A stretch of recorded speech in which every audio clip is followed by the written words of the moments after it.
আজকের রেসিপি হচ্ছে দিয়ে সুরমা মাছ দিয়ে টমেটো দিয়ে বোনা মশলা, সুরমা মাছ, টমেটো, কাঁচামরিচ, পেঁয়াজ আর এটা হচ্ছে এই যে সুরমা মাছ ভাজতেছি। আর মাছ ভাজা প্রায় শেষ একদম।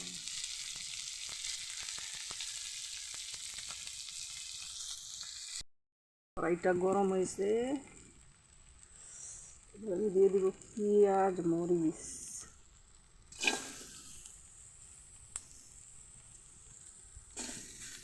যতটুকু লাগে পরিমাণ মতো।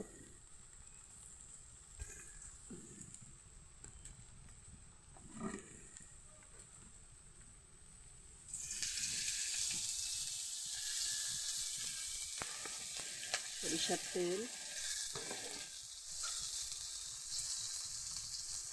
হালকা একটু লবণ যাতে তাড়াতাড়ি রেজাল্ট আসে, মানে তাড়াতাড়ি যাতে পানিটা টাইনা যায়।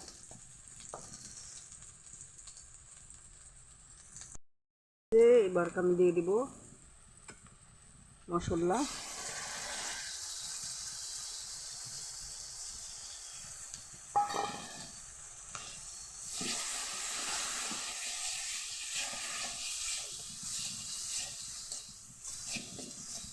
অবশ্যই পেঁয়াজ বাটা, রসুন বাটা আর কিছু জিরা, জিরা তো না,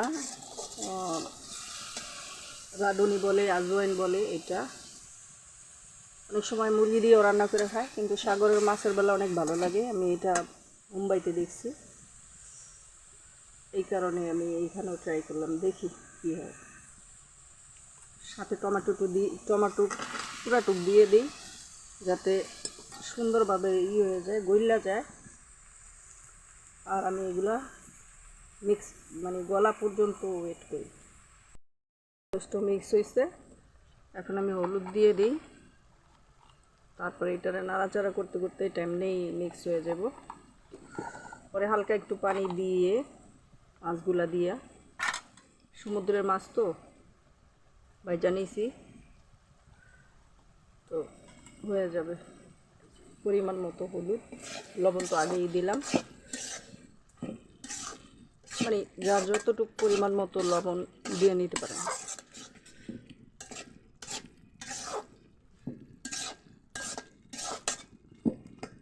সুন্দর হয়েছে না কালারটা?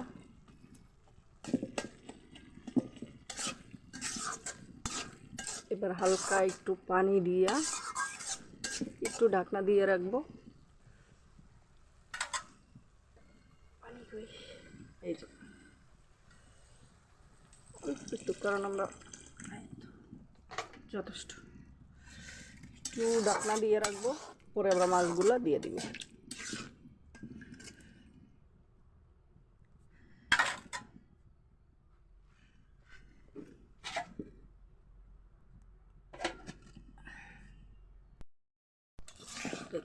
আমার মাছ ছাড়ার সময় হয়ে গেছে, একটু পানি তো রাখাই লাগবো, নাহলে মাছটা যতটুকু বাঁধছি যদি ভিতরে কাঁচা থেকে থাকে, তো এই কারণে আবার একটু পানি রাখা লাগে যাতে মাছটাও একটু ভিতর থেকে সিদ্ধ হইতে পারে।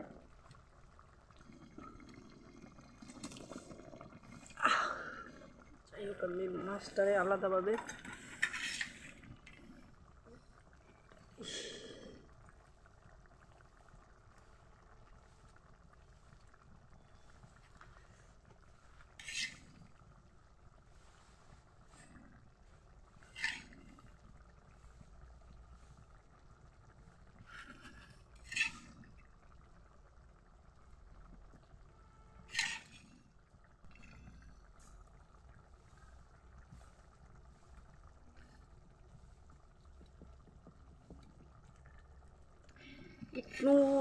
একটুখানি ঢাকনা দিয়ে দিই যাতে এটা ঠিক মতো হয়।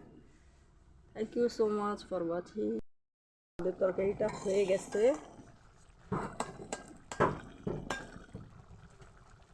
সুন্দর। এখন আমরা নামায় ফেলবো।